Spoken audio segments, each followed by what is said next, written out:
Yeah, so if we are recording now, so if anyone has any issues with their voice or anything, but if you don't want to be recorded, just feel free to pop stuff into the chat.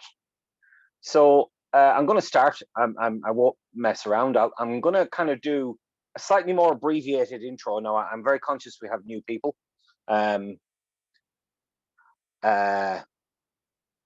all these videos are recorded. So if I'm kind of just going to dive right in. I'll give a very quick summary of where we are and what we're doing, and then I'm going to get onto the new stuff. Because one thing that's kind of occurred to me, and this is an issue I kind of had last year, was that when I did these, I ended up spending like half an hour of the 2 hours just recovering previous material.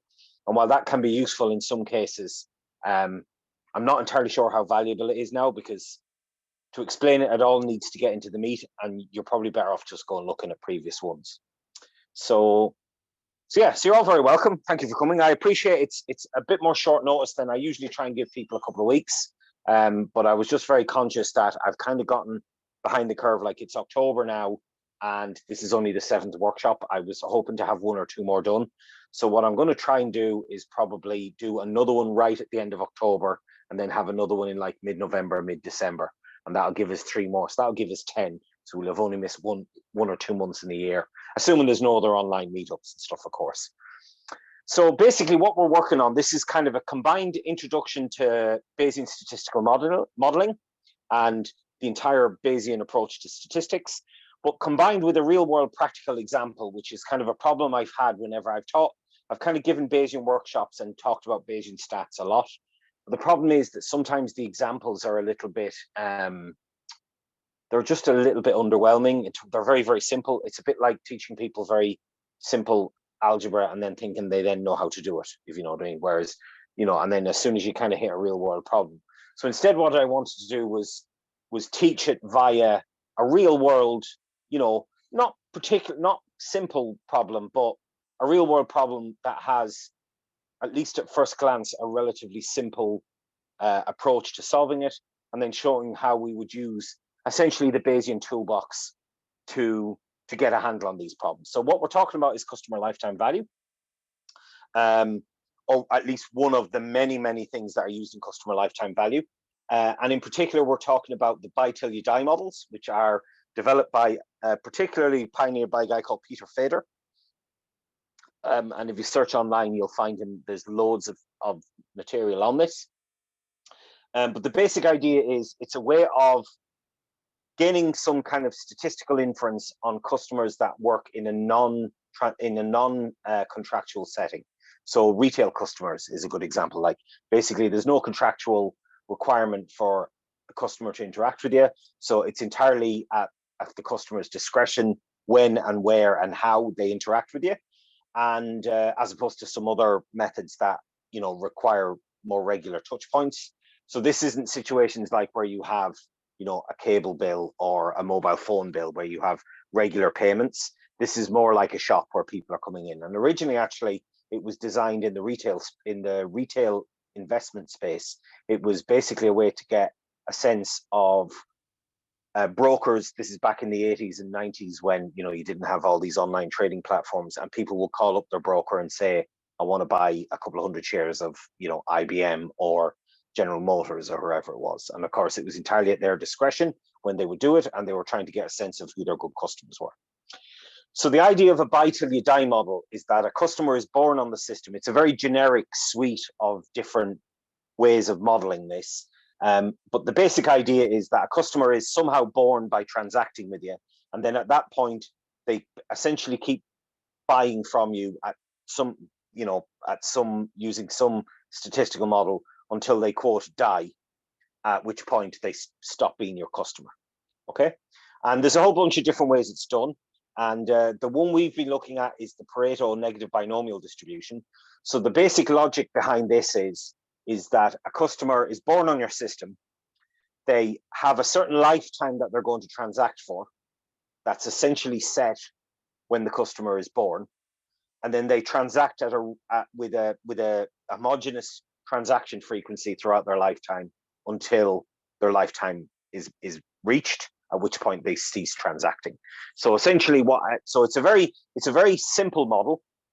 with a lot of flaws in it, arguably, but it has the benefit of being relatively simple idea, and also has, you know, a way to get started, and has kind of some statistical tractability, so that you can create some relatively simple, you know, probability statements around customer behavior, and it's a place to get started. And it's proved to be quite popular. I did note, I was doing this as part of a workshop last year, and I did note that a whole bunch of the cloud providers do actually, a bunch of the cloud providers have, if you have like your online store stored in like BigQuery or Bigtable, or any of the Amazon one whose name Amazon Redshift, I think it is.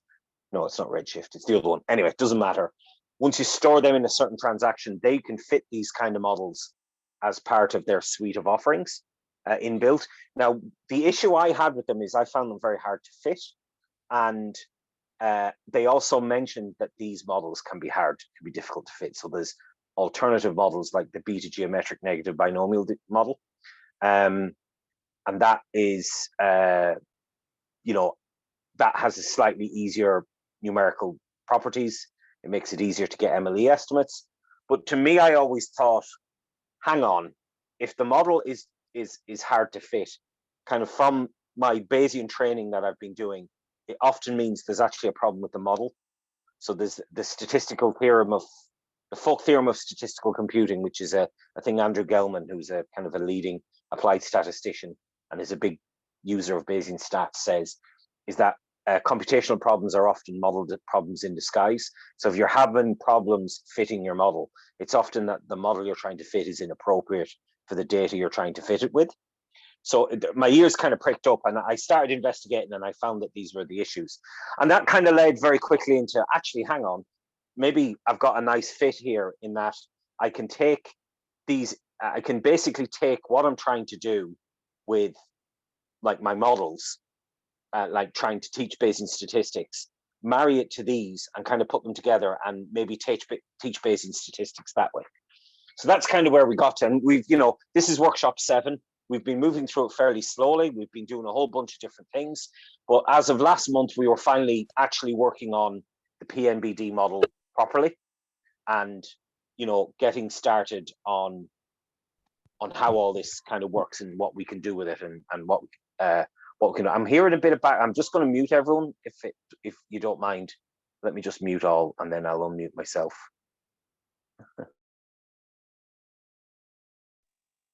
Sorry. I just was hearing a bunch of background noise there. Okay, so I'm not going to mess around. Like I said, I am recording this. I know a few people joined in. If people want to message me, the first thing I'd ask before you unmute yourself is just put a message into the chat first, just because sometimes when people unmute, there's quite a bit of background noise and it kind of interferes with one another. But by all means, please do not let that stop you asking questions. I'm more than happy to take feedback. It beats the living hell out of just talking at my screen for 2 hours. So if anyone has any questions, you know, please fire away, and I'm happy to get into a discussion about how this all works. So kind of last week we introduced the Pareto negative binomial distribution model. So basically the idea is that in kind of the marketing speak, what people talk about are recency and frequency. And recency is essentially how long since the customer last transacted with you, because that is usually a good guide of whether or not a customer is going to transact again. Then you're more likely to transact if your transaction has been more recent. At least that's the logic. And then the other one is basically the frequency, like how often you transact. Now, we kind of, it's modeled slightly differently here. So the idea here is that a customer has essentially 2 quantities associated with him or her. You have the transaction frequency with which they transact, and then how long they're going to transact for, right? And you kind of marry those 2 together, and this gives us our buy till you die models. And in particular, with some particular assumptions, we can create what's known as the PNBD model, which is the Pareto negative binomial distribution model.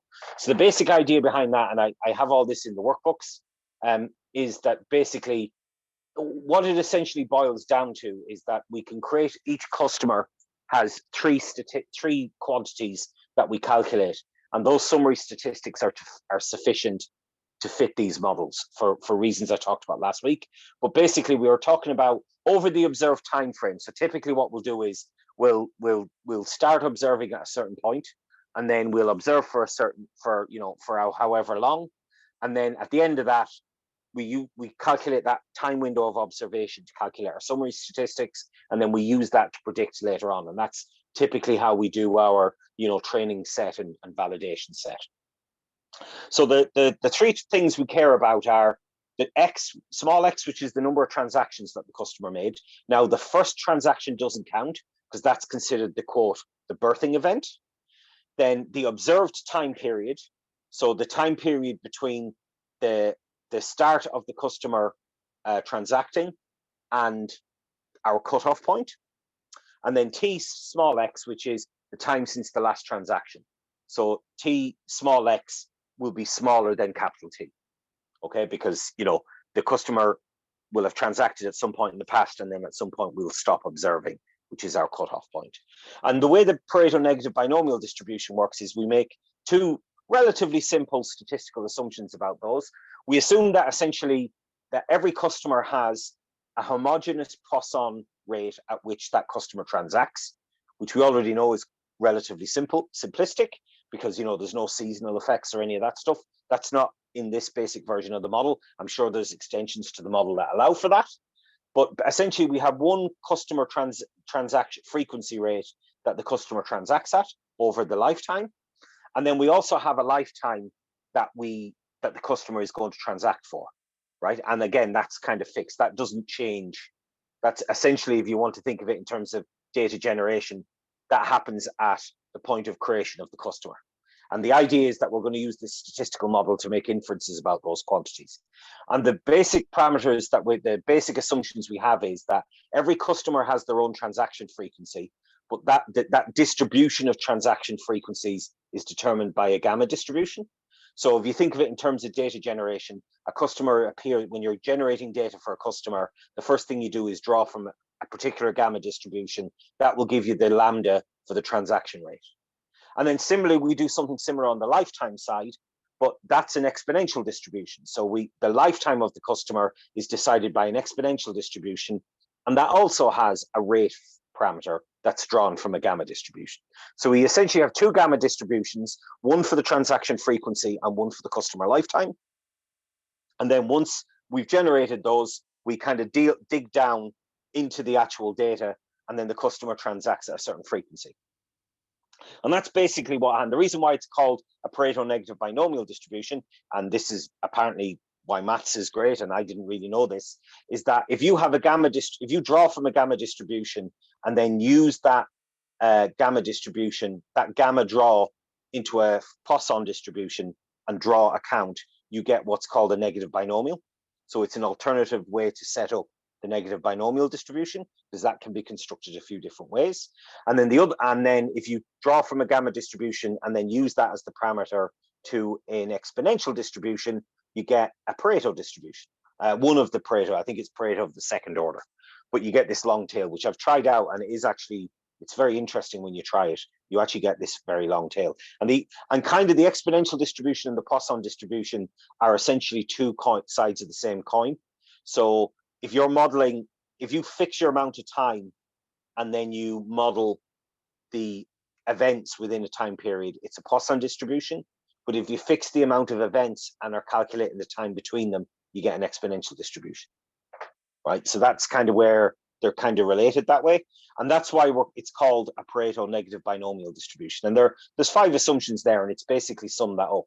So we have a lambda and a mu. The lambda is the Poisson rate, and the mu is the lifetime rate. And then we have a couple of others that I didn't get into, but what we started doing, and this is something we've been working on for most of the workshop, we've been fitting this data on synthetic data. And the reason why I did that was that when you work with real world data, things get messier. And I wasn't confident of the model because of all the fitting issues I'd had before. So basically, it's a thing that can be very useful in statistical modeling. And I think it should be used more often, is that one way to build these models and to think about this is to use your model to generate data and then see how well that your model is to fit your data back. And while that sounds kind of simplistic and kind of pointless and a waste of time, it's amazing how often that can be useful as a way to kind of validate both your thinking and your coding technique as well, to make sure that you've kind of, what you're actually coding down is actually what your model is doing. And that can be very, very useful as well. So that's kind of where I started. So what I did was I basically used all those assumptions, I encoded them in code and used that to generate some synthetic transactions. And then what my plan is to then use the model to fit them back to see if we can recover the parameters. And as we saw, basically, we've been doing that for the last few weeks.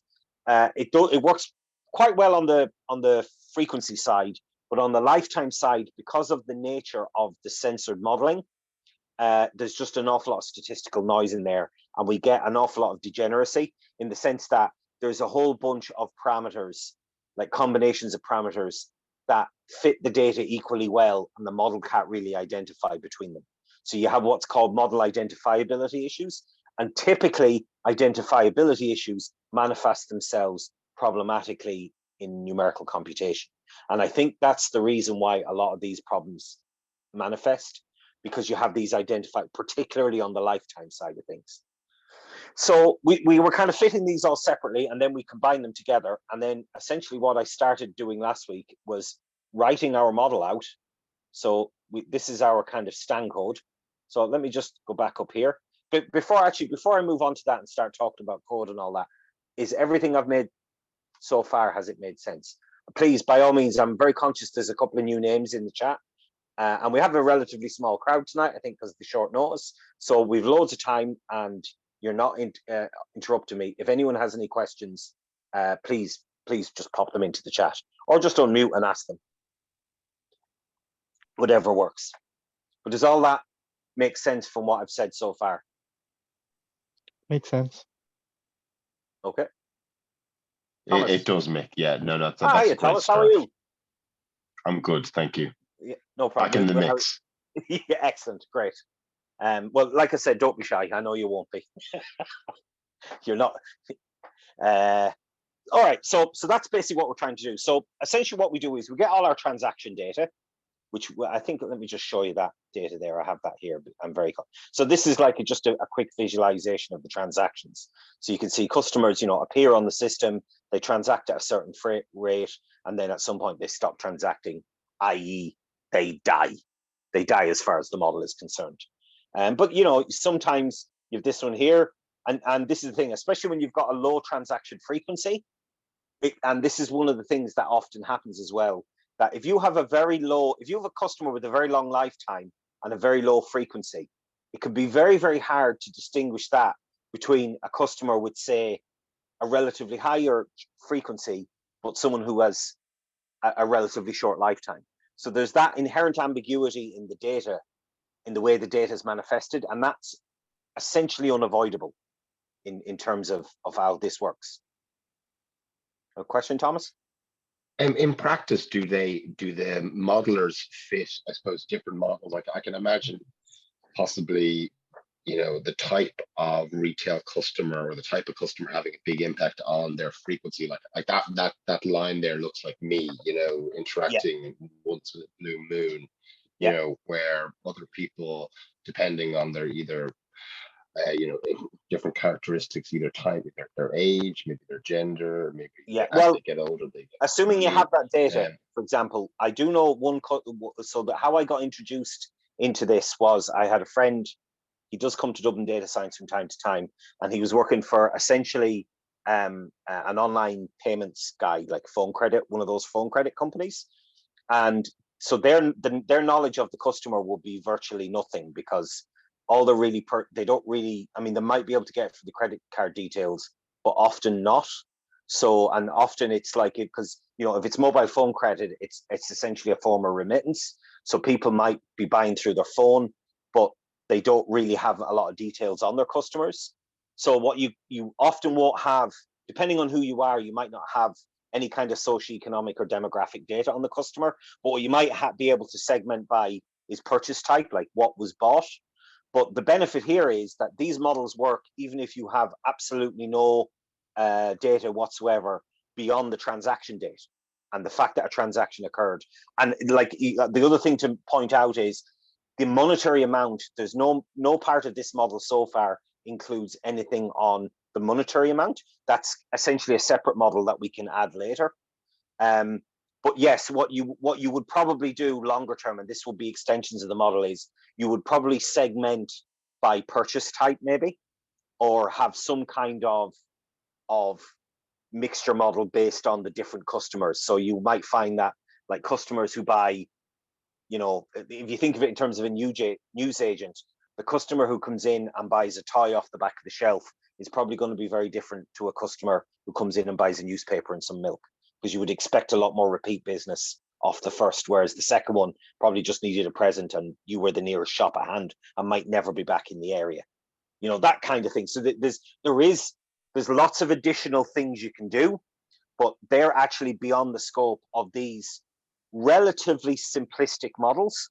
But what I have noticed is that even with this relatively simple model, there's actually it's actually more sophisticated than it sounds, and you can still get, you know, you can squeeze quite a reasonably interesting amount of information just from, you know, these very, very simplistic summary statistics.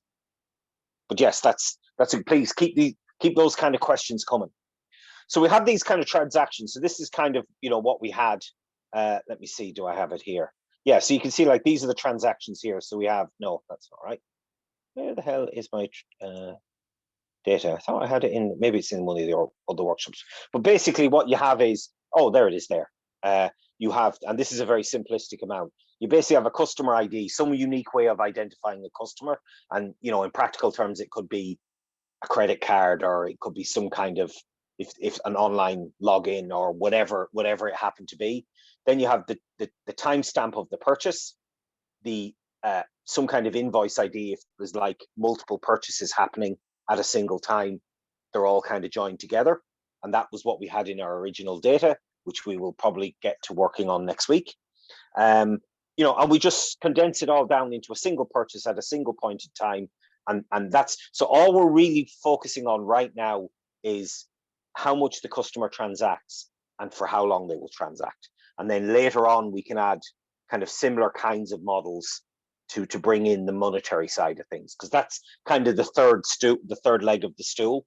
You know, you want, how long are they going to be around for? How often are they going to transact? And then how much are they going to spend when they actually do transact?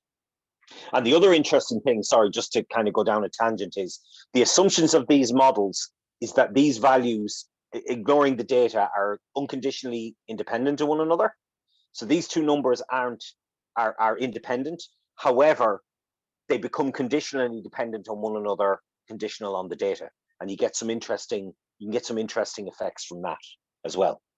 So this was basically. Mick, could you go a little deeper on that, please? Yeah. So are you familiar with the concept of conditional dependence?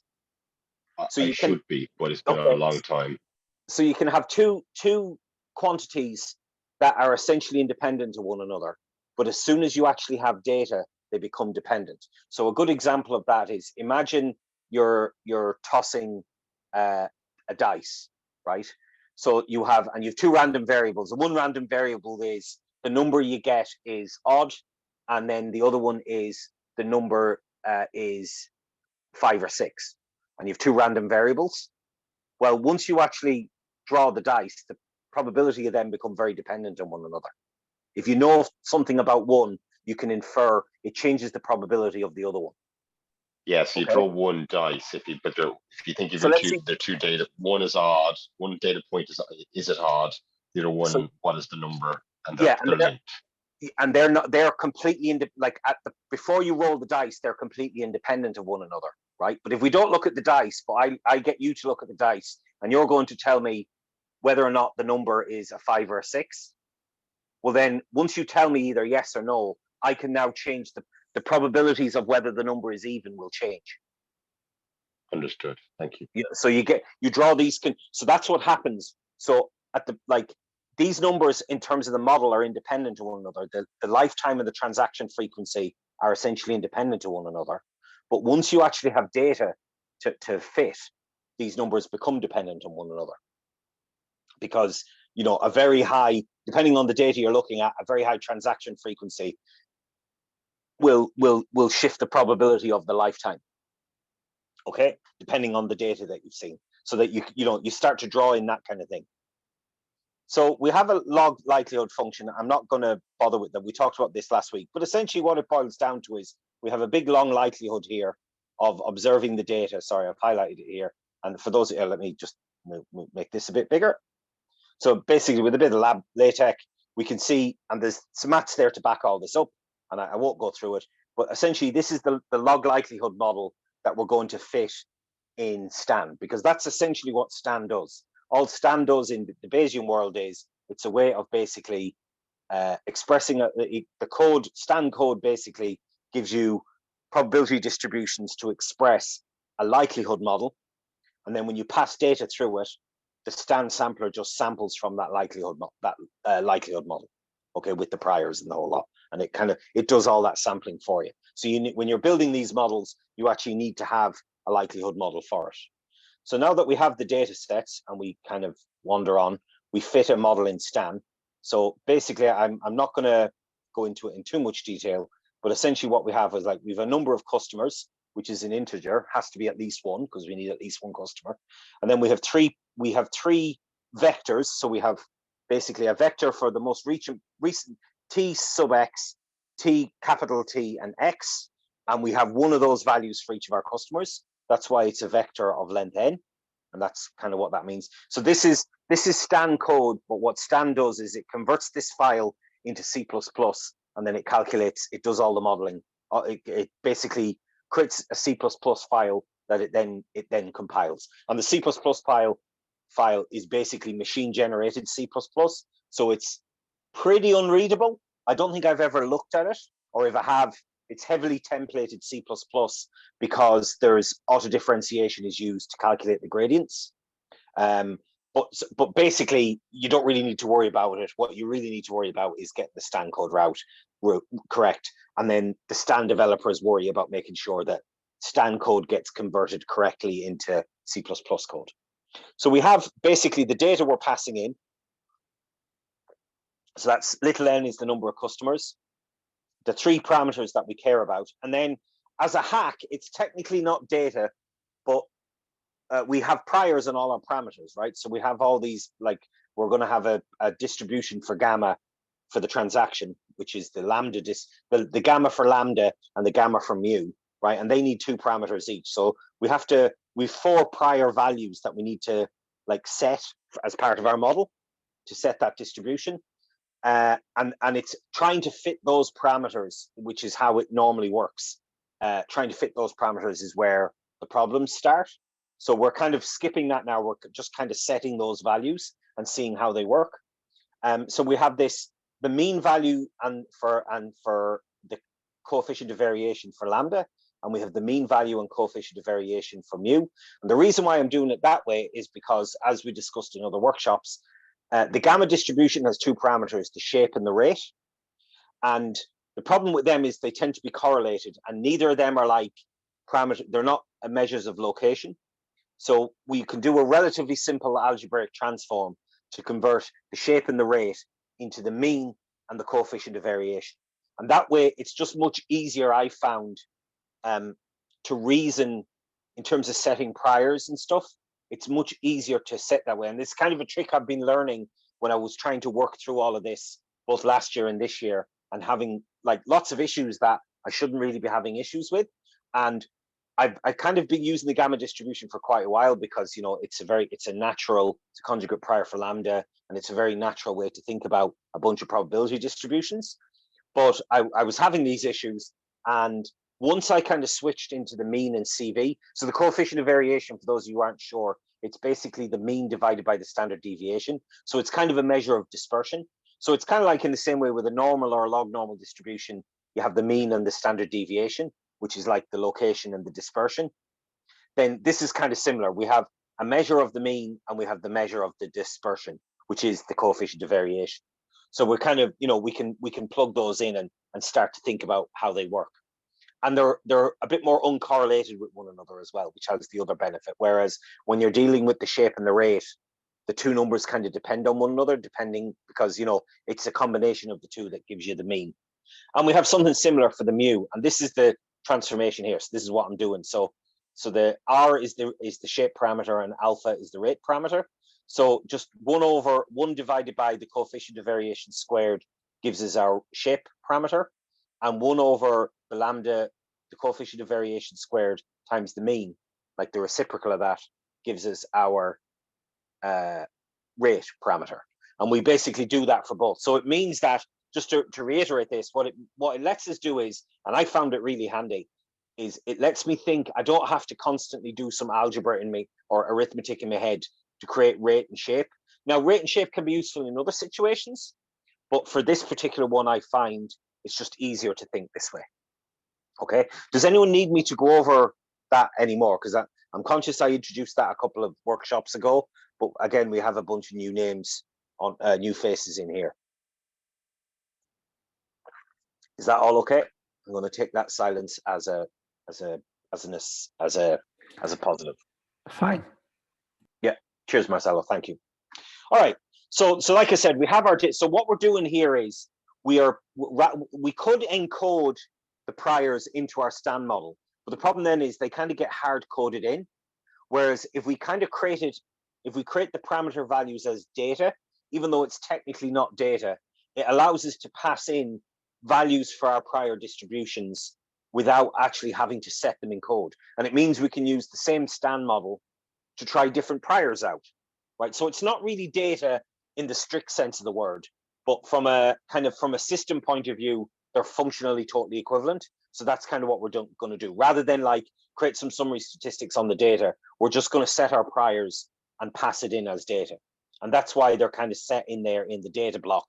But then we don't have to do the algebra. Like we can actually create these transforms, these algebraic transforms in the code, and then it just does it for us. We don't have to make sure we get the maths right. And that's what the transform data is. And then we have the parameters. So as we said, we have n customers, and for each customer, we perform inference on the lambda and the mu.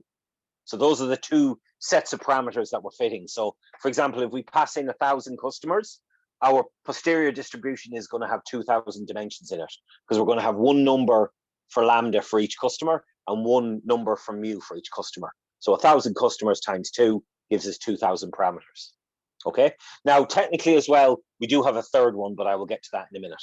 So those are the parameters, what we're setting off. And this is why we need these kind of tools to do this, because you can see, even with this relatively simple model, the more customers we have, the dimensions of the posterior distribution is going to be 2n, right? At least as a minimum, and possibly higher, right? If you've got other parameters that we need to include in there. By the way, and in terms of how the flow of this, I generally, while it's a 2-hour workshop, what I'll generally do is I'll talk to, at some point from say quarter to the hour, depending on how the flow is going.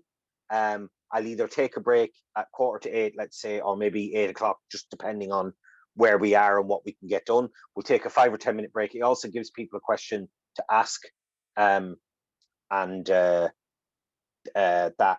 you know, that basically gives people a chance to ask questions and stuff like that. Oh, a question. Hi, very novice. What is a vector? So there's a bunch of different ways of answering that question, but the simplest way to ask it for these purposes is a vector is an array of numbers. Okay, technically it can be more than that, and there is actually a difference in Stan between a vector and an array, and the reason for that is because you can do linear algebra on a vector and you can't really do linear algebra on an array. And also an array is much more generic. You could have an array of vectors, for example, very easily, which isn't a matrix, for those of you who know what I'm talking about. So it's basically, but for the purposes of what we're trying to do here, a vector is just an array of numbers, and it's a fixed length. So there might be a 10-dimensional vector will have 10 numbers in it, or 100-dimensional. So in this case, we have 1,000 customers, let's say, we will have 1,000-dimensional vector. Does that make sense, Kim? Yes, it does. Thank you. No problem. Cool. Okay. So, and just for convenience sake, it's just easier to put them in as a vector. We could put them in as an array here, but it's basically, it simplifies some of the code to write it this way.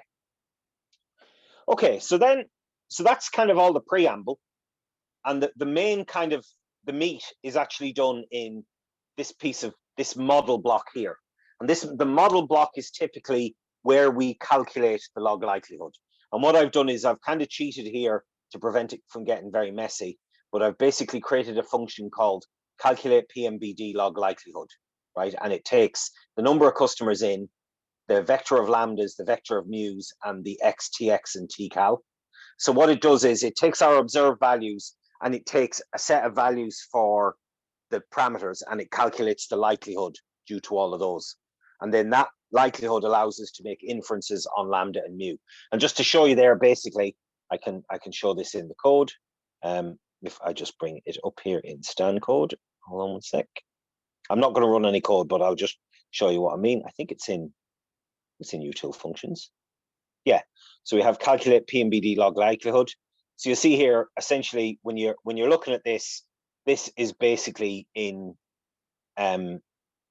lambda plus mu. And if you basically look at this code and then compare it back to this function up here for the log likelihood, you can see I'm basically implementing all that here, right?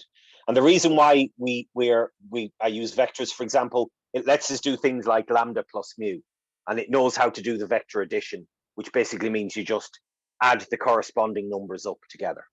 But also sometimes you want to do matrix multiplication and matrix inversion and stuff. So if you specify, there are a bunch of linear algebra data types in Stan that allow you to use all those kind of linear algebra routines, and your code runs much faster. Now, typically, these things don't run fast anyway, so any speed gains you can get are generally very, very useful. So again, don't worry about that too much. For those of you who are a bit more interested, you can kind of look through it and see that, those that are, unless of course I've made a mistake or a bug in the code, but the code seems to fit, so I don't think so. That's the one good thing about these things as well, is if you actually make mistakes in your code, things tend to blow up. So basically what we're saying is we've calculated the log likelihood, right? So we're saying, and the target plus equal is saying essentially just increment it's like a sampling statement, right? And what we're saying is that lambda is drawn from a gamma prior with parameters r and alpha, and mu has a gamma prior with parameters s and beta. So those are the prior statements, and then we have the likelihood statement. So we have our prior and our likelihood model coming together, and essentially what the Stan sampler does is it samples from the corresponding posterior induced by those two data points. Okay, and then one last thing we have is that there's a very important quantity which is p_alive, which is the probability at the time of the observation. So at capital T, what is the probability that the customer is still alive, as in their lifetime has not been exceeded?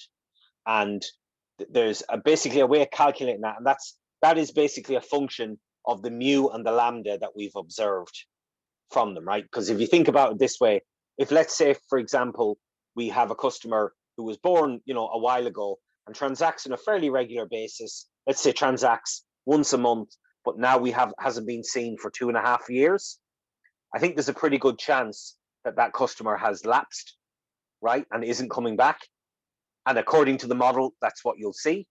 Whereas if you have a customer who transacts, say, once or twice a year and you haven't seen them for 2 years, well, then it's entirely possible that customer is still alive.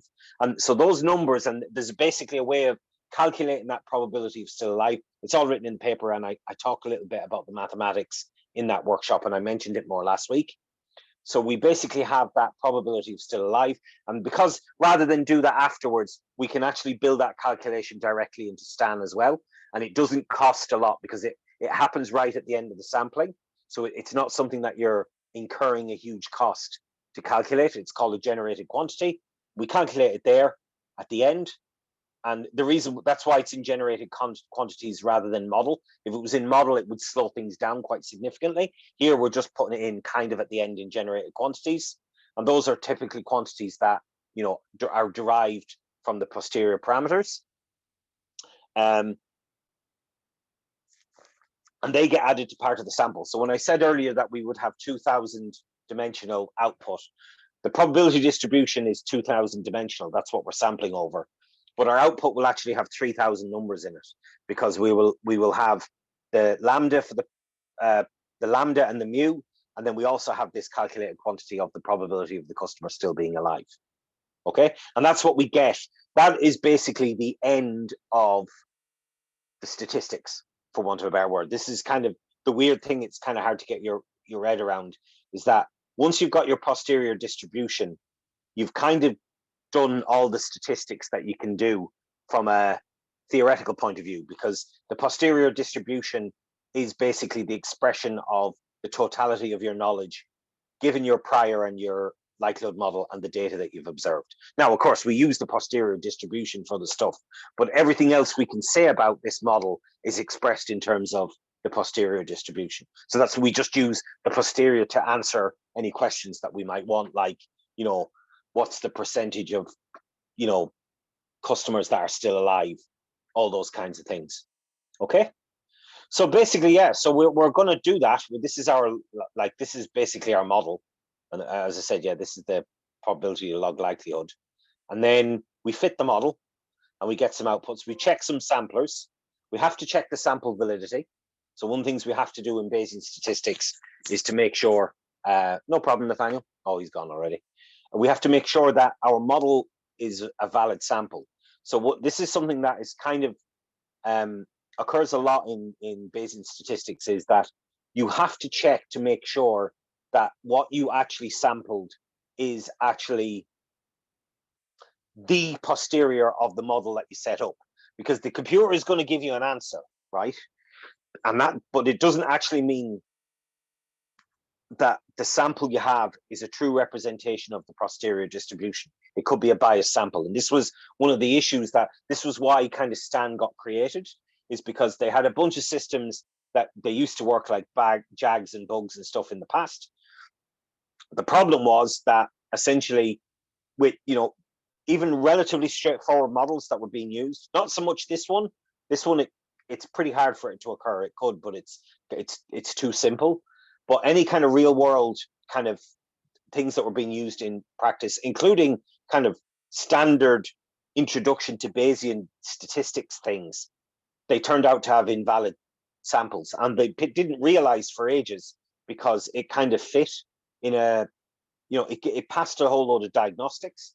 So what we have to do is we have to essentially stress test our posterior sample to make sure it looks right. And one of the examples is, for example, we do these trace plots. So essentially you sample over a bunch of chains to try and make sure you're exploring as much of the probability space as you can. And then you make sure that your samples are all kind of bouncing around. That if you do what's called a trace plot, so you plot these parameters by iteration count, iteration number, you make sure that they're essentially, you know, moving around some kind of flat number, right? And that, you know, basically the mean of the posterior sample for that particular quantity. And, you know, so if you got some of these trace plots that were trending up or trending down, or had like parabola shapes, or some kind of weird thing that just didn't look flat, well, then you know you've got a problem in your sample. And this is one of the big differences between, we'll say, posterior distributions in the Bayesian world and the more traditional kind of frequentist statistics of maximum likelihood estimation.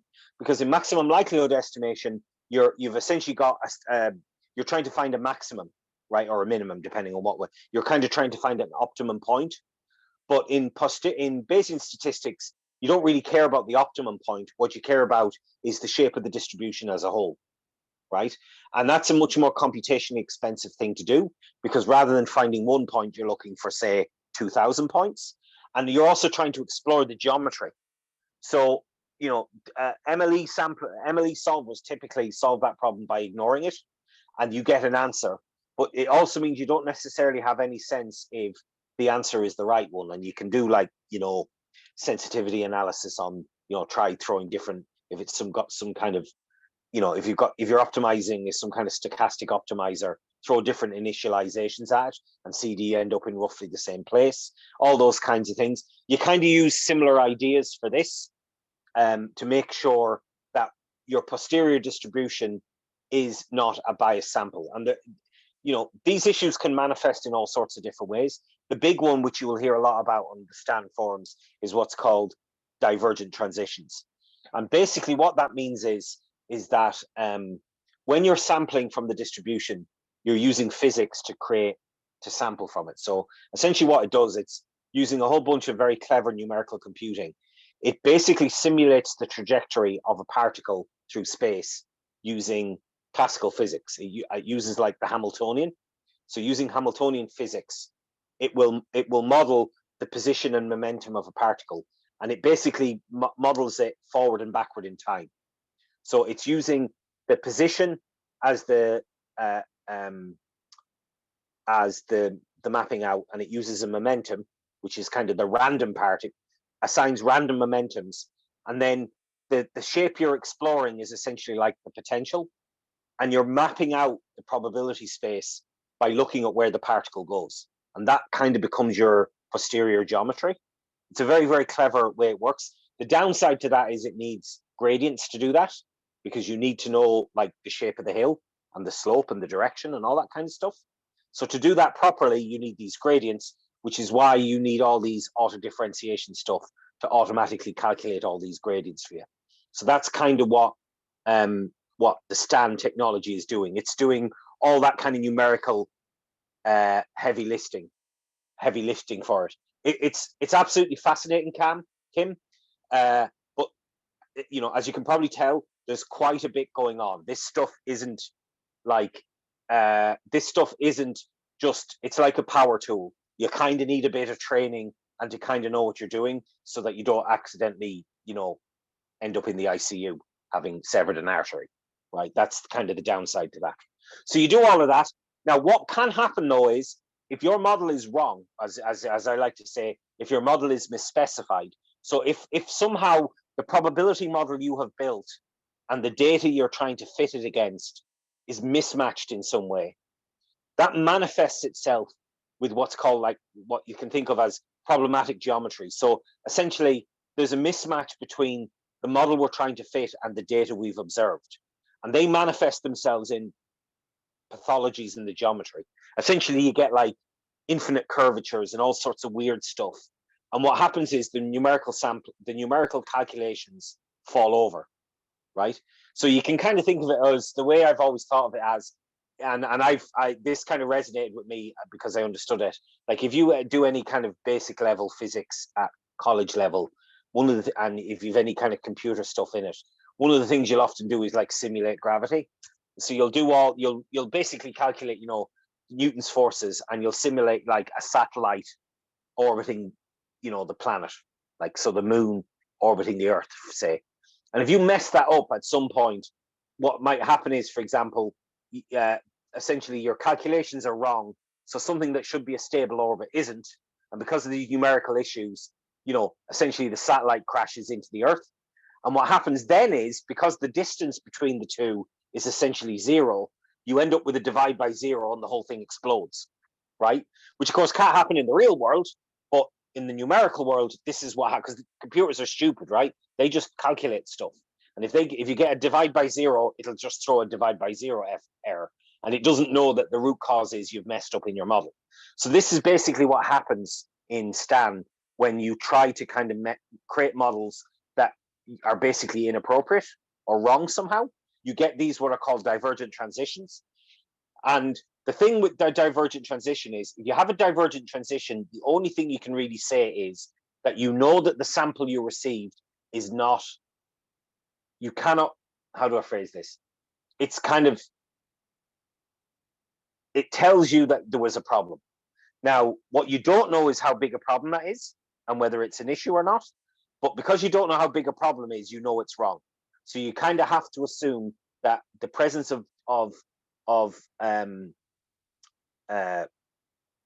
transitions, divergent transitions in your data, there's a problem, and it means you can't rely on your posterior sample. So you have to fix that somehow. And that's one of the questions you often get on the STAN forums, is like, I'm trying to fit a STAN model, I'm getting all these divergent transitions. You know, how many can I tolerate in my sample and still make my sample good? And the answer is, the presence of one means that your model has a problem in it. Because and the reason to justify that is, the reason you found an area of your posterior space where there's a problem, and it's possible that the rest of the sampler just never found it, right? So as a result, you know that there's an area that's a problem, and you kind of have to diagnose that problem and figure out what's wrong. Just excuse me. And Mick, they show up in the trace plots? Is that where the divergence? So you'll get, yeah, what will happen? No, they won't show up in the trace plots. Well, sometimes they will. Usually what will happen is you'll have bad trace plots anyway. You can sometimes tell from the trace plot that you've got a divergent transition, but sometimes you can't. But what will happen is if when I fit my model up here, you can see there's this output here. I've done a diagnose, and it's calculating for divergent transitions. It can tell, because what Stan does is as soon as it identifies a divergent transition, it will flag that value as being one.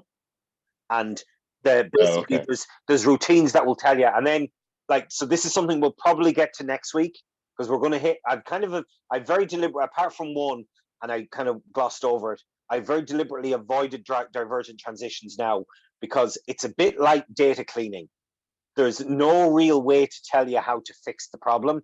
It's really, really idiosyncratic to the model and the data that you're fitting. And this is the other tricky thing. I've had models that worked perfectly well until I added one more data point, at which point the whole thing blew up. So you kind of have, it's not just a question of whether your model is right and your data is right, and one or the other. There's no such thing. It's the whole thing is the combination of the two. So you can't necessarily just say, well, my model works on all data, because it doesn't necessarily, because outliers will often blow things up if you're not careful, and all that kind of stuff. So yeah, so that's basically where we've got to. And this we were kind of doing with, I can't actually remember where we finished last month, but you basically, you check your model. Yeah, another great, so there's a whole bunch. So basically, sorry, before we take the break, what happens is essentially once you've created your sample, it's a bit like, null hypothesis testing. You can never prove that your sample is valid. So what you do is you try a bunch of ways to check that it might be invalid.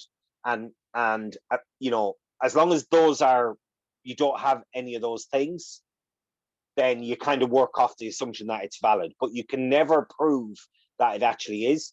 Or at least those ways of doing this don't exist so far. But we have a couple of different ways of looking at it. One is like R-hat, which is basically a way of checking that all the chains look like one another. So it's a kind of a correlation calculation. And what you want to do is to make, basically, you want an R-hat of 1 or very close to 1. And there's a whole bunch of diagnostics within Stan now that will automatically calculate these things like R-hat. Another simple related quantity is the effective sample size.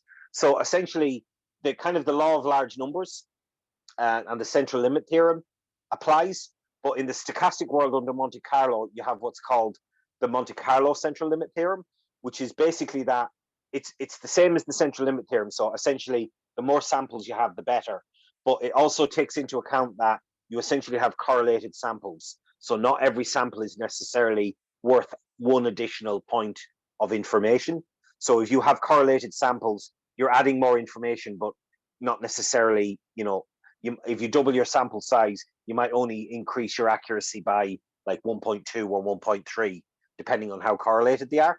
So you have this thing called an effective sample size. And essentially what you want to do is, if, let's say your sample size, you've 2,000 iterations in your posterior sample, as long as most of the parameters have a sample size of, say, greater than 0.8, then you're probably okay, because it basically just means that you just you have wide error bands in your uncertainty intervals if you have with a lower sample size. And we will talk about that in the next half.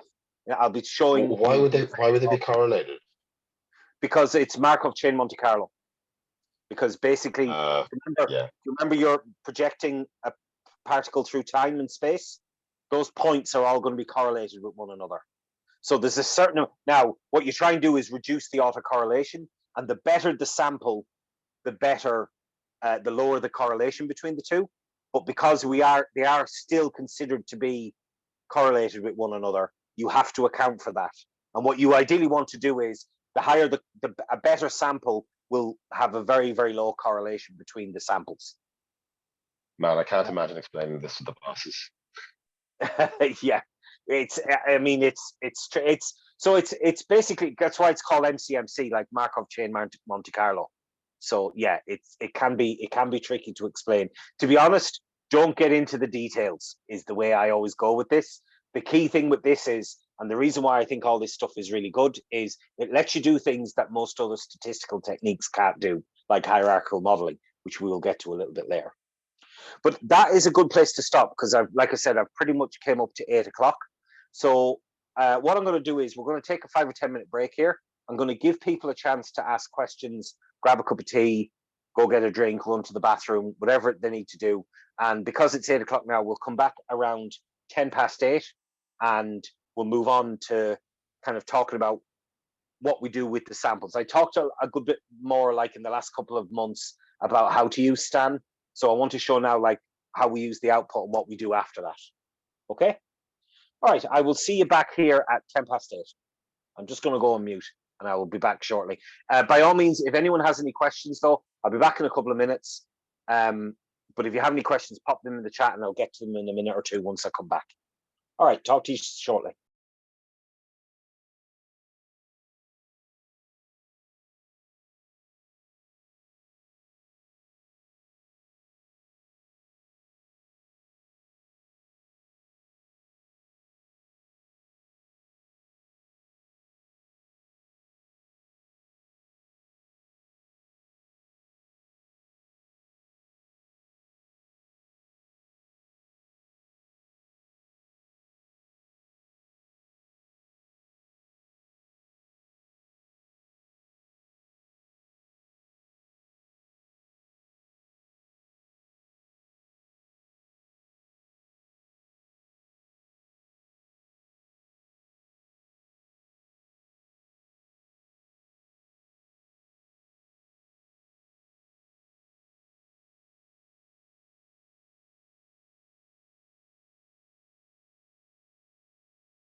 Okay, I'm back just to give people a chance if they have any questions about all this stuff, because I'm conscious this is a bit of a kind of a whirlwind start.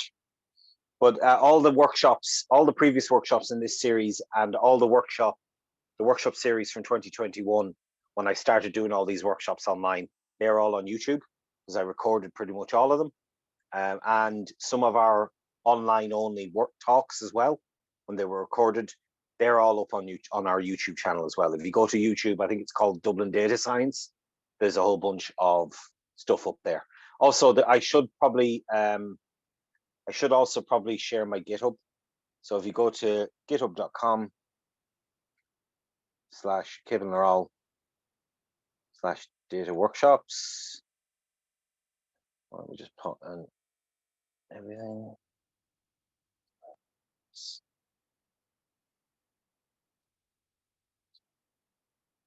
Everything is on that. Oh, turned it into a capital G and a capital H.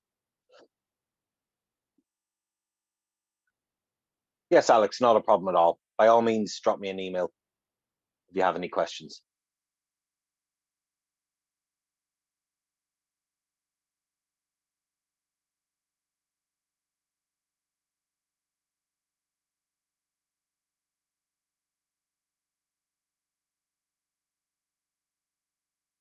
I'll give people maybe 5 minutes. I said I'd give people 5 or 10 minutes. If anyone has any questions, now's the time to ask.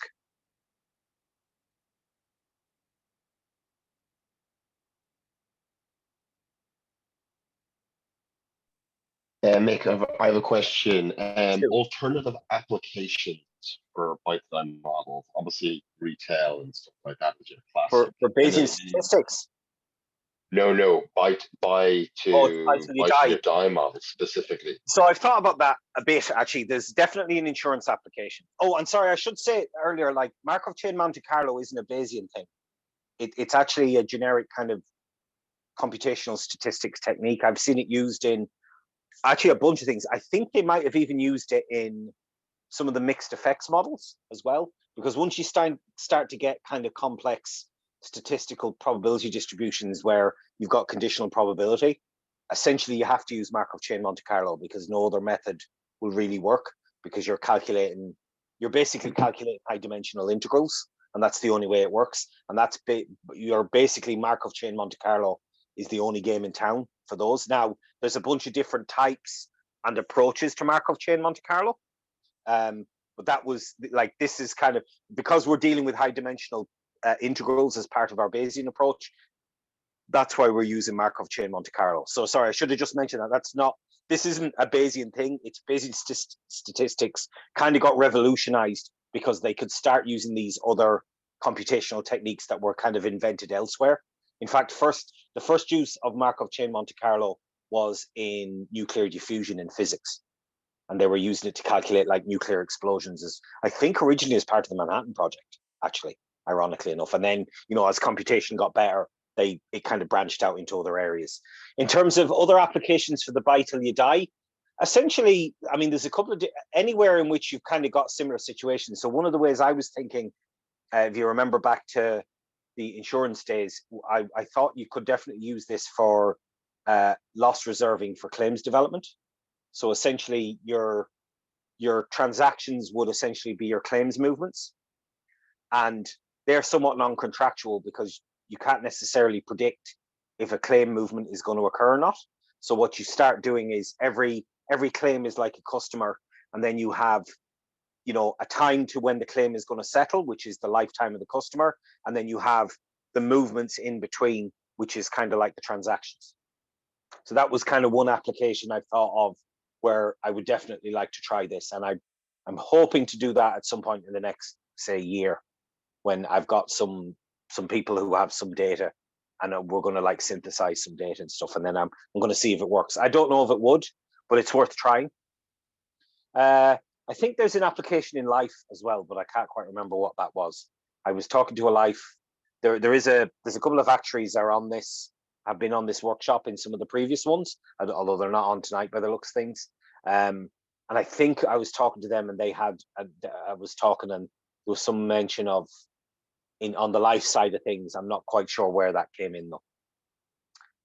But those are kind of I'm sure it can be used in other ways with certain tweaks to I mean, that's the other benefit of doing it this way, is that the problem with, so like you can fit PNBD and beta geometric PNBD models online, and there's a bunch of R packages that will do that, and I think there's even 1 or 2 in Python.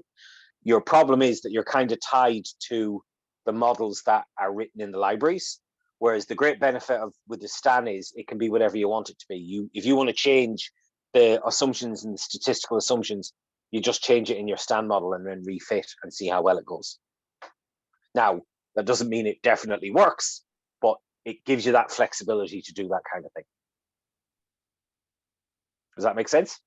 Yeah, no, it does. And I can see, potentially in life, would it be kind of like top up of your when you buy a policy when you're in your 30s versus what you start loading into it and the coverage as you AVDs, get older. AVCs and stuff like that. Yeah, I mean, the original development, as I said, of these models, Buy Till You Die, was first developed, I think, in like the first paper was 87, 88. But the data that was used on the application was investment banks. So it was like, I think it was Morgan Stanley or Merrill Lynch or one of them. And they were the customers were like, basically retail, like high, relatively high net worth retail investors, like, dentists and lawyers and doctors and construction, small business owners and business owners who were basically calling up their broker and trading on the stock market. And that was because they could do that pretty much whenever they want and often did. So they were just trying to get a sense of how many customers do we have, who transacts the most often, how do we get a sense of, how do we start making quantitative sense of all this transactional data that we have. And I think what happened then is people pretty quickly realized, actually, this works really well in a retail, in an actual retail environment, not just retail investment, where we have customers who are, non-contractually transacting with us, and we need to get a sense of who our customers are and what they do and what their customer behavior is like.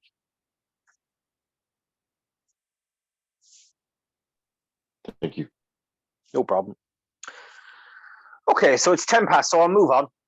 All right, so like I said, we fit our model, but so what I did here was, I'm going to skip that. But basically, like I said before, we had I'm not going to get into too much detail because I talked about it more in the last couple of weeks, but like I said, we're working on a synthetic data set. So that means we actually know the real answers. So what I was trying to do was assess the different models, comparing the posterior sample against the actual values that were used to generate the data, and see how well that matches. And it does okay. The lifetime is a bit of a problem, but I'm going to go away from that. I talked about that a bit more, but also in the real world, like when we start using this on a real world data sets, like we will next week or next month in the next workshop, we don't have that information. That's the whole point, right? If we had that information, we wouldn't need any of this fancy stuff. So I started thinking about, well, how can we assess our models? Because for every customer, we have a lambda, and for every customer, we have a mu. But we have a whole bunch of observed data. How do we look at that? So I was starting to think about how we can think about this. So one of the things I wanted to start looking at was, sorry, these are the models. So we have these kind of data here, so what we could start looking at is, well, what do likely active customers look like? So basically what I did was, every customer has a distribution of probabilities, right? Because like I said, this is in Bayesian stats, we don't have single numbers. We have distributions over parameters. So we don't actually have a probability of a customer being alive. We have a distribution of probabilities of the customer being alive.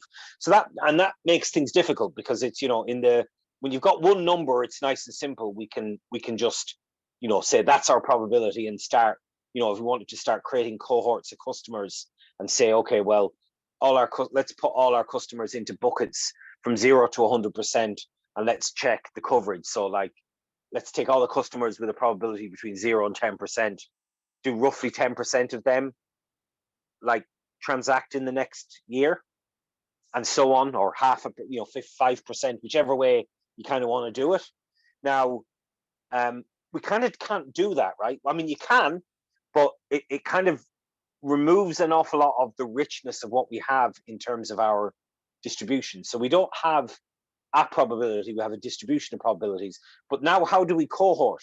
Like, how do we say two customers have a similar probability, and then what do we say that number is? So I was trying to get a sense of, what were likely active customers. So basically I said, I wanted to look at all the customers that had a probability of being alive, the lower percentile. So we have a distribution of probabilities, and if the 10th percentile as in the bottom 10%, the lowest percentages is greater than 95%.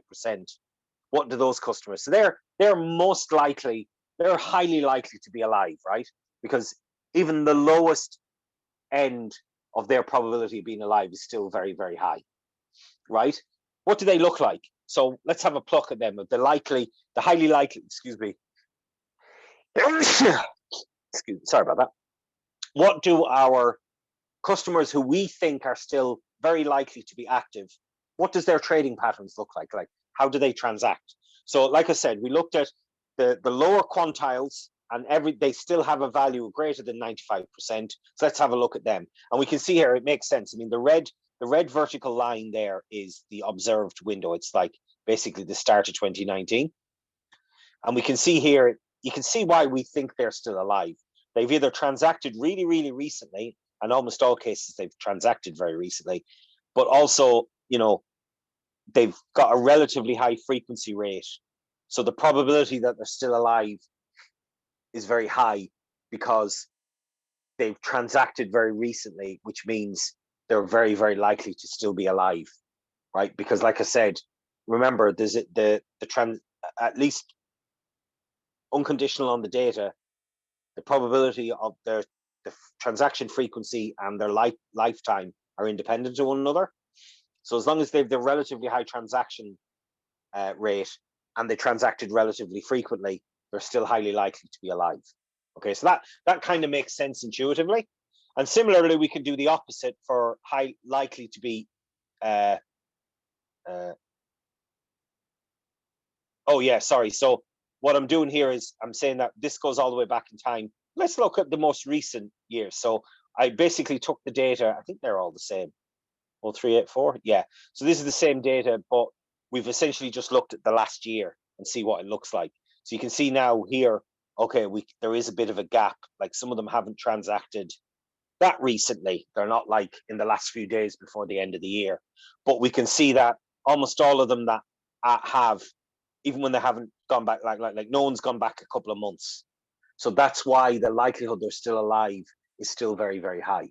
Okay, so that kind of makes sense. So this is one of the things I tend to do when I'm fitting models is I just start asking really stupid questions of my data, like really simple stuff, and then seeing if what I'm seeing back, like how do I answer the question and what does that tell me? So we can kind of see, just as a kind of a high level sense check, smell test, this is kind of making sense, right? So if we look at very, very highly likely customers, they're customers typically that have a relatively, you know, frequent transaction rate, but most importantly, they've transacted very recently up to the point of the cutoff point, right? So in other words, their small tx and capital T are very close together, right? They're relatively similar values. But let's look at our inactive customers. So there's a whole load of inactive customers in here. So that's why I did, this is, you know, there wasn't that many very, very active, but there is a whole load of inactive customers purely as a function that I generated data going back like 10 years, right? So we can see here, if we're kind of plotting all our customers in order, right? As we go up, we can see, you know, and I put them in alpha to help them fade out. But you can see that most of them stopped transacting quite a while ago. There was one customer here who's transacted very, very frequently, but now because, you know, he hasn't transacted in quite a while, combined with the fact that we know he has a high transaction frequency, we're now stating that he's very likely to have lapsed. Okay, so some of them just haven't transacted in ages. There's no real question there. But yeah, what the bits that got for me were even, you know, relatively new customers up here at the very top. As you can see, their first transactions are more recent. You can see here that, you know, transacting, this customer here, transacting very recently, but then in the last few months has been no transactions. So therefore, the probability that that customer is no longer active, i.e. no longer alive, will have a low P alive. And that kind of makes sense as well, right? Because what's happening is that interaction of distance from last transaction to high frequency is giving us a relatively high confidence that that customer is no longer alive. Okay, and by alive, I don't mean actually dead, by the way. I should state that as well. Again, that it's just the terminology. You could use active and inactive. It might be a bit better. And I've been trying to say active and inactive, but because all the literature and stuff uses alive and dead, I sometimes just slip back into that. But does all that make does all that make sense? Like looking at those charts, do you see where we're coming from? It does. It's a great representation of what I particularly like that really long one there that you pointed out in the inactive customers. Right now. Yeah, exactly. That one that you highlighted, where basically halfway down the chart, high frequency for a long period, and then a drop off, and you know that drop, once they've dropped off and then they haven't interacted, something's happened, you know.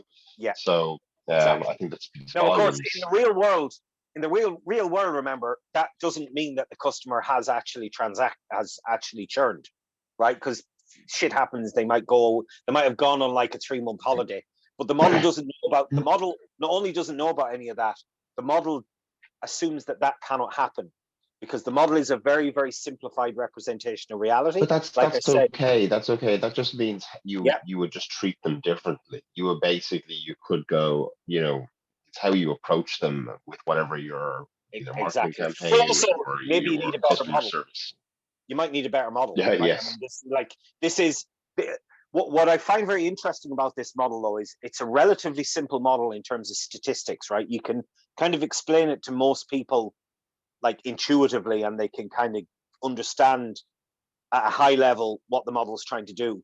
But the consequences of even using this relatively simple model it's actually quite sophisticated in terms of A, how you implement it, but B, the kinds of questions you can start to answer, like even straight away. So the next obvious question is, what do we do about the credibility? Like, what happens for customers we're not very certain on? So we were looking here, we were looking at ranges, so that we were looking at, like, if you look at the distribution of the probability of being alive, they were relatively tight, right? So we had a relatively tight range.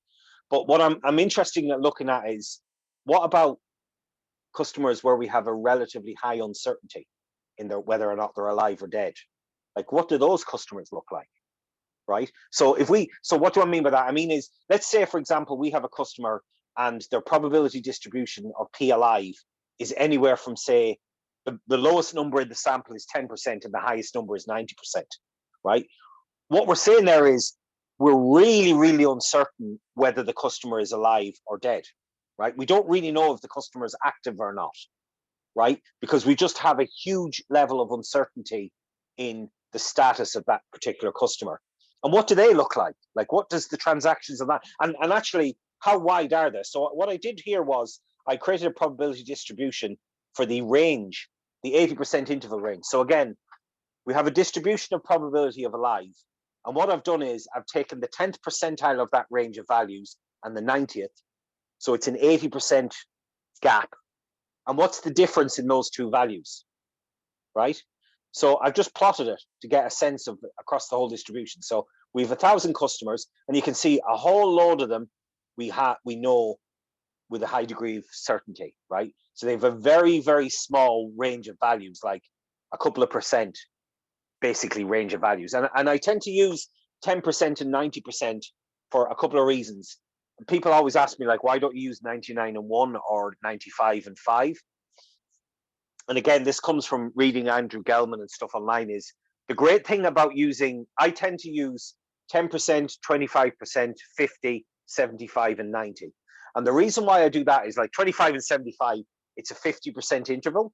It's a great sense of the measure of location that, comes with a, it's only a 50% range, but it gives you a nice sense of where the parameter is.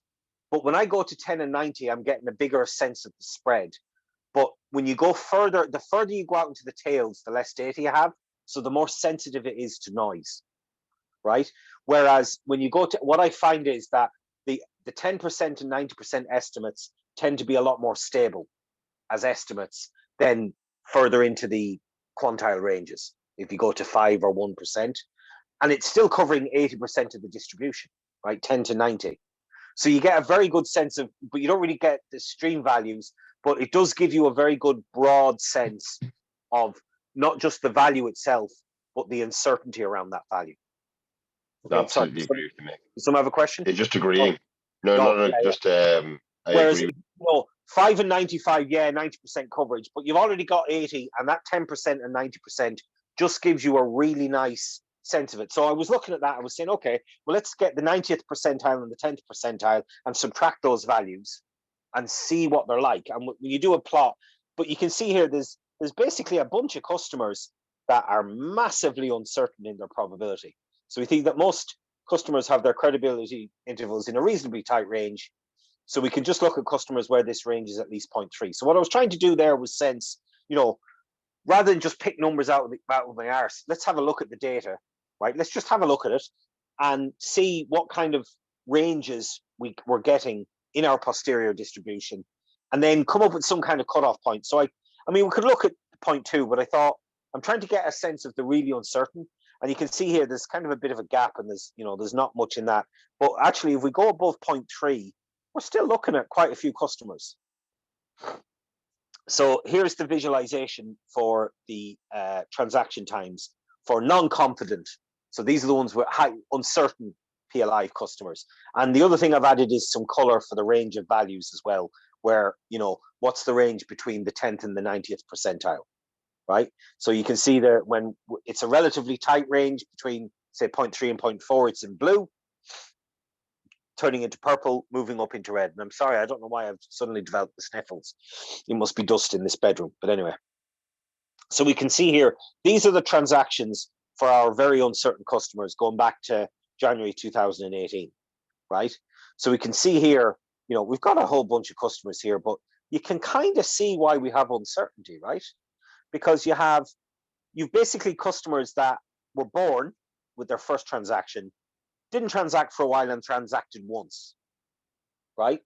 So even though they transacted relatively recently, because they have such a low frequency rate, it's entirely possible they've now churned, because we don't know an awful lot about their lifetime, right? We just know that it's at least this minimum value, but our transaction data isn't really giving us any sense of, the customer might have just churned just before the lifetime was read up. So the customer has a specific lifetime and they just happen to transact shortly before the gig was up. So that's why we've got a huge uncertainty, and that's why it's red, right? Because we have one or two transactions. We also have a couple of customers that have only transacted once or twice, right? But relatively close together.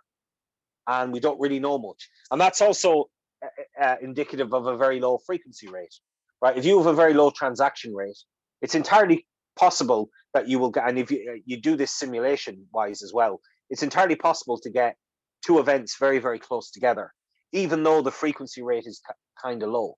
So let's say, for example, you do, if you do this with a Poisson rate, if you estimate the interval between them, what you will get is every so often you will get a very tight clustering of events and then big gaps between them, right? Or you'll have, they don't occur very, very regularly, right? It's totally random how it kind of comes out. So that's kind of manifesting ourselves in our uncertainty there. Whereas the interval range down here, we'll say this blue one, we can see that's quite a tight range. It's kind of down in the blue. Let me just make this a bit bigger. I'm very conscious that might be a bit too small. And oh, crap. Okay, there's a certain limit I can go to here, unfortunately. But you can see here, I'm willing to bet that there's a tight interval range here, but that interval range is probably at the lower end of the spectrum, because what's happened here is we've transacted once and twice, and then we haven't seen another transaction in quite some time. So what I'm willing to bet is that, the top end might be 0.4, 0.5 still alive, and then, or maybe lower, actually 0.2 or 0.3, but then everything else below it is quite low, right? But that's still a relatively wide range in the uncertainty of the probability of the customer being alive. Okay, so I guess where I'm trying to go with this is,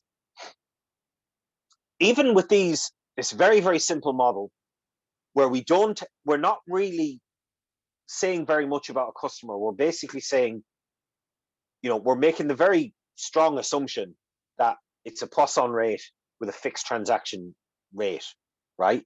And a lifetime value, like how long is the customer going to be transacting for us?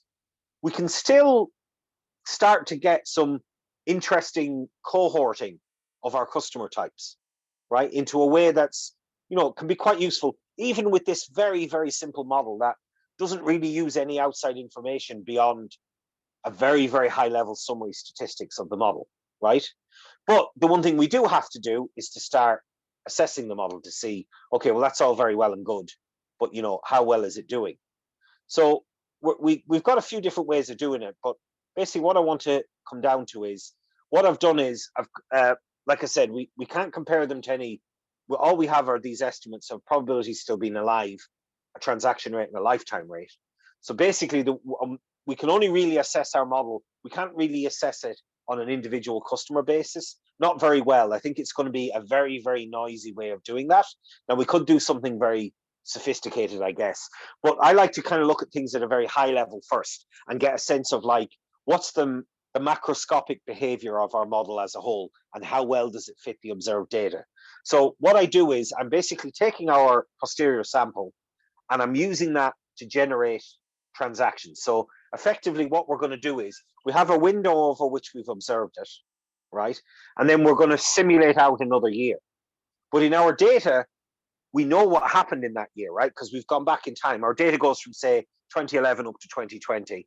We fit the data up to the end of 2019, and we're going to the start of 2019, and then we're going to simulate from 2019 to the start of 2020. And then with our simulations, we're going to compare the values we've simulated from our posterior distribution to the observed data that we use to fit the model. Okay, and that will give us a sense of how well it's going to work. So what we do is we basically, and again, the code there is, but the first thing you basically do is we can take advantage of the fact that the exponential distribution is memoryless. So we're going to fit, rather than fit a Poisson model and count the number of transactions, we're going to use the exponential model for the transactions. So essentially what we do is we start at the start of 2019 and we have a lambda rate, right? We're going to basically use our probability of the customer still being alive. So if the customer passes that test, like the probability still alive is 0.8, draw a random uniform distribution. If the customer is still alive, great. We then basically simulate exponential draws using the lambda rate to get the time interval between them. And then we basically do a cumulative sum of those exponential draws until we go past the year. And once we've gone past the year, the amount of draws we've made is our transaction count, right? And that's kind of a way of getting, it's an expensive way of doing a Poisson draw, right?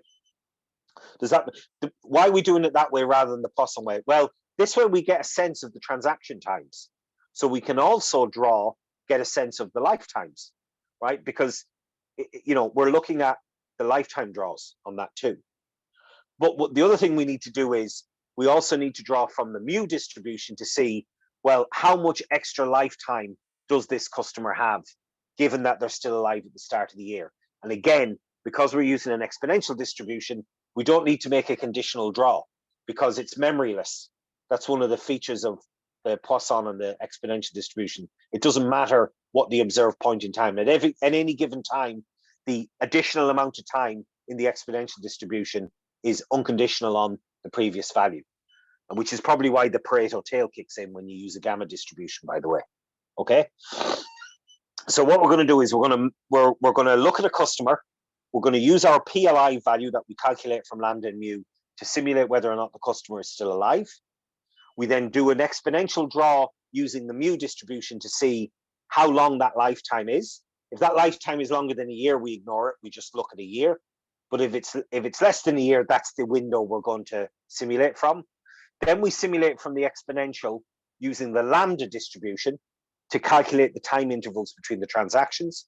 And once the transaction either goes longer than a year or the lifetime, whichever is smaller, that becomes our transaction count for the year coming out, okay? Once we have that, then we have basically a bunch of simulations of numbers and times, which we can then compare to what we observed for 2019. And then we can start doing once we've got that, we can start creating some statistics. So like the first thing we might do is look at each simulation, at each draw, sum across all the customers, what's the total number of transactions that we observed in 2019? Compare that to what our data was, right? That's one way of thinking it. The other one to look at is how many different customers transacted in 2019 versus how many customers transacted in our actual data in 2019. Now, we're ignoring any new customers in this because new customers we're ignoring for now. We're literally just looking at customers that existed in our previous data set. We can also let us to do things like, well, how many customers transacted in 2019 according to our simulation, even though we assumed that the customer was dead? And we can start looking at that kind of thing too. But the two kind of, I thought about this a lot about how the bloody hell are we going to kind of, you know, create some interesting kind of validation metrics? Because to me, that's always the most important part of any model. How do we do that? So this is basically what I came up with. So I'm looking at the count of the customer transacted using our basic model. So we observed about, I think it was 33 different customers transacted from our 1,000 that we used to fit the model.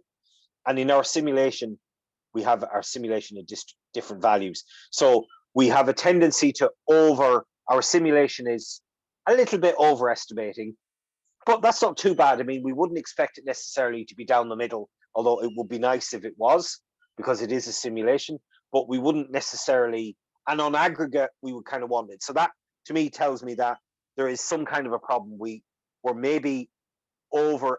We're basically overestimating, like maybe the frequency of customers in general, or maybe overestimating in our model how long the customers are going to transact for, or customers that are transacting are getting slightly higher lambda. So therefore, customers who are still alive but maybe have a low frequency rate are transacting, whereas in the data they didn't, right? So you kind of get that subtle interplay. And then when we look at the actual total transactions, we can see again, you know, it's definitely erring on the high time. Our transaction count is kind of a bit higher than what we observed. But, you know, like I said before, we fit other models, so we can put like a bigger coefficient of variation. We didn't really know what our parameters were, so we try that with a higher one, and we can see we have a big problem here. Like you can see that this simulation is estimating that like somewhere between 50 and 70 customers transacted, which is a good bit higher than that. And again, our transaction count is much higher. So that set of prior distribution isn't very good. So we tried it again, basically, and I reduced the coefficient of variation in our priors. So I went from 1 down to 0.5 or 0.6 or something, and I tried it again just to see what does that give us. The model worked fine. You know, all the things. Let's get down to brass tacks. Oh, but now actually we're pretty much down the middle. This is doing a much better job of, you know, estimating how many customers are transacting, but now we're kind of underestimating our transaction count. So what that's suggesting to me is maybe while we're not doing too bad a job, maybe our lambdas are a bit low, so therefore our transaction counts are a bit low. And basically the overall problem here is that essentially what's happening is we're kind of guessing our priors. We've got uncertainty around our priors, right? We don't really know what the priors should be, and we're kind of fixing them. And our model is quite sensitive to these prior values, right? So the question then is, what do we do? You know, how do we solve this problem? Well, this is kind of where hierarchical models come in, right? So with the hierarchical model, what we can say is, if we don't know what a parameter could be, the classic Bayesian approach is we instead give that a probability distribution. So we express our uncertainty around values as probabilistic statements. And that basically comes onto the priors. So not only do we have, you know, we have basically the mu and the lambdas that are basically drawn from a gamma distribution, and we put a probability distribution around the parameters of those gammas themselves. So that's why we have a hierarchy, because we have multiple levels going on, and that's relatively straightforward to do in STAN. And that's one of the things I'm going to talk about very quickly. We'll deal with this a lot more next week or next month when we're using real data. But that's the power of what it lets us do. So now we can add a hierarchical model. So what we're doing here is we're going to take baby steps. Like I said, we actually have a reasonably good handle on lambda, right? Because we have a sense of what the lambda should be. It's the uncertainty around the lifetime that we don't. And I don't want to add a load of uncertainty to this model with loads of different parameters, because we can end up essentially with problematic posteriors, which is what happens because there's just too much non-identifiability in the model. Because like I said earlier, you know, like those uncertainties, the model, if you don't have strong enough data to identify these parameters, you just end up with very, very like degenerate, like essentially you end up with multimodal probability distributions that these statistical tools cannot handle very well. So instead, what I'm going to do is I'm going to keep my prior for lambda and our coefficient of variation, because we kind of have a sense of that, right? We kind of know that, you know, a customer is probably going to, the lowest a customer is going to transact in our system is, say, once a year, right? Which is, and we're doing time units of 52. So let's say once or twice a year. So, you know, 1 over 52, right? 0.02, 0.01, right? Maybe a bit less than that. But also, they're not really going to transact more than a couple of times a week. So the higher end there is like a lambda of 2 or 3. So, you know, we can set a reasonably decent prior for lambda and not really have to get into probabilistic statements about the uncertainty around those parameters, right? As long as we set those priors, we're okay on that.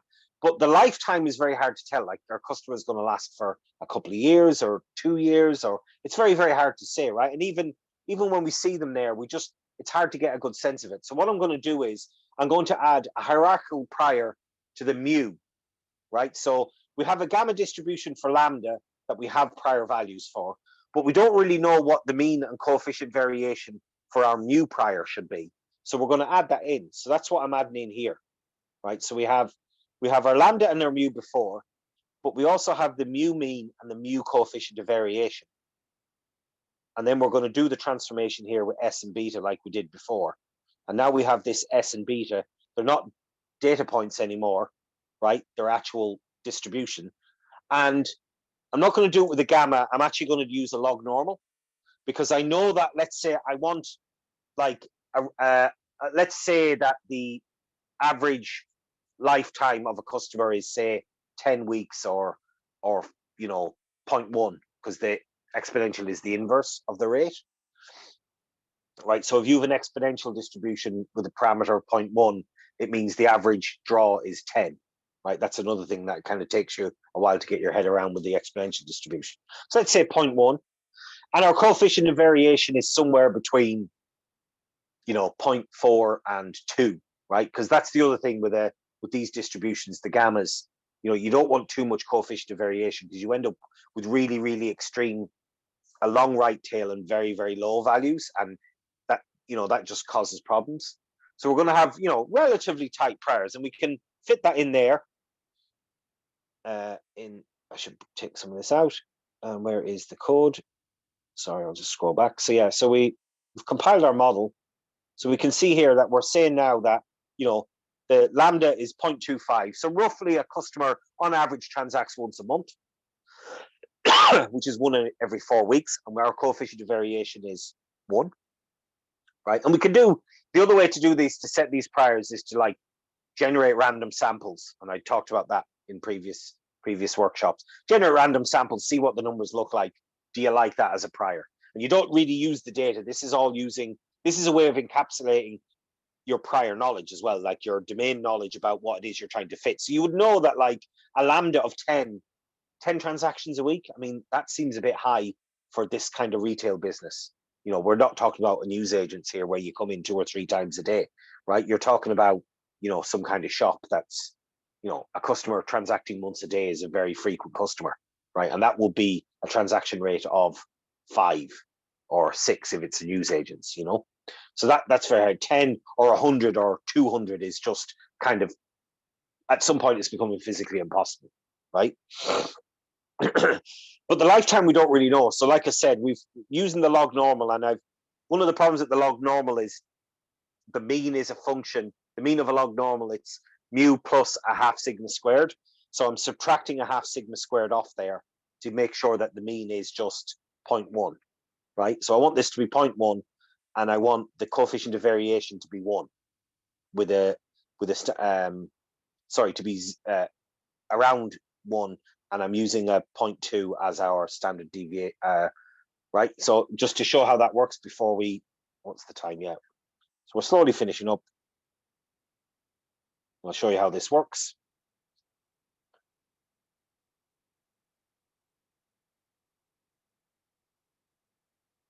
I'll come to that as it's loading up. So we're plugging them in.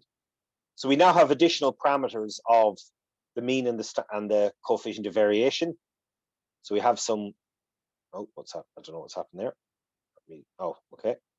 You know, things fit okay. We're not getting any divergent transitions. However, we do have a couple of issues here in that you'll notice that the R hats and the effective sample size is a bit low for a couple of them. You see down there, these are our data points. So we've now suddenly gone from like an effective sample size of 1 down to 0.1. So that means is like if we've 2,000 iterations in our sample, the sample size is only effectively 200 or 300, right? In terms of the square root of n for your central limit theorem. So what's happening there is there's basically the model is having problems fitting this kind of identifiability issues. So what's happening here is, like I mentioned before, it's very hard to get a sense of the lifetime because all you know is a censored observation of at least the minimum amount, and there's a whole bunch of larger values that fit in with the data that we've observed. So this is manifesting themselves as basically a less effective ratio. The n effective divided by n is much lower than that. But it's still a valid sample, but it's just not as high a quality a sample. We can still use it though, because the other diagnostics are passing and we didn't get any divergent transitions. But kind of where I want to go, and I'll talk about this a bit more often, we can actually see now that the model is kind of doing a much better job. Like the customers transacted is right down the middle. And I mean, it's not quite down the middle for the total transaction count, but we have, you know, it's much more into the meat rather than kind of towards the tails. So this is fixing that problem we have of the sensitivity of the prior, because we now have a posterior sample of this prior, and we can see it there that the, you know, what is the mu? Well, the mean of the mu distribution is up here. We can see the mean is about, you know, somewhere between 0.1 and 0.2, 0.3, with a coefficient of variation of about 0.75. And that gives us a better fit of the data, because we can see there in the simulations, at least at the highest level, our diagnostics are working better.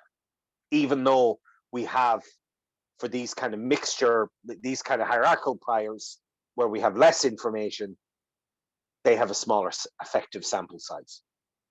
Okay. Now I'm very conscious there's a lot going on there. So I think, and the other thing you can kind of see is it's manifesting here as there's, it's a bit less flat. There's a bit more of a wobble in this stuff here, less so in mean and CV, but the S and the beta, a little bit, it's a little bit, and that's usually a sign that the sampler is still doing its job, but it's struggling a bit. It's probably found, what's happened is it's found these kind of areas of non-identifiability, and as a result it's creating curvatures that the sampler is having trouble exploring. Okay, all right, so where are we going to go next? Well, we've started down the road of adding these hierarchical priors. We need to do better validation though. We need to look at that in a bit more detail, and also we need to fit this on real world data and see where, because in real world data we don't get these nice transactions.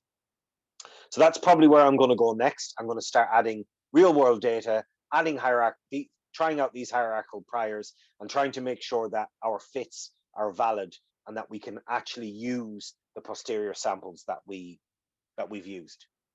So I'm going to stop it there because it's about 10 to 9. I hope that was useful. I know there's a bunch of new visitors to this, and I'm very conscious you've kind of managed to jump in at the deep end, hopefully with a bit of a life preserver on. All the stuff is on previous workshops though.